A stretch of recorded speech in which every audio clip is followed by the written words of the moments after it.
నేను వెంకటేశ్వరరావుని, సేవా పార్టీ అధ్యక్షుడిని. రాష్ట్ర ప్రజలందరికీ నమస్కారం. మీ అందరికీ తెలుసు, నేను గత 40 ఏళ్ళుగా ఆంధ్ర రాష్ట్ర నిరుద్యోగ సోదరీమణులందరికీ ఉద్యోగ అవకాశాలు కల్పించి జీవన ఆదాయం సమకూరుస్తున్నాను.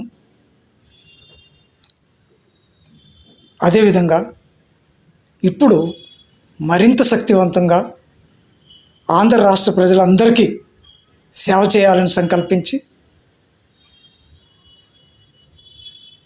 సేవా పార్టీ స్థాపించడం జరిగింది. సేవా పార్టీ ద్వారా చేసే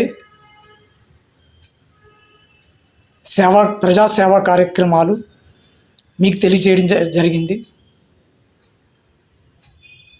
కావున మీ అందరూ కూడా మీ యొక్క సహాయ సహకారాలు నా యొక్క నాయకత్వానికి అందిస్తారని ఆశిస్తున్నాను. మరియు ప్రస్తుతం నేను చేస్తున్న తక్షణ ఉద్యోగ సేవ గురించి ఆంధ్ర రాష్ట్ర నిరుద్యోగ సోదరులందరూ కూడా నన్ను సంప్రదిస్తారని ఆశిస్తున్నాను. సదా మీ సేవలో మీ సోదరుడు డి వెంకటేశ్వరరావు, సేవా పార్టీ అధ్యక్షుడు. నమస్కారం.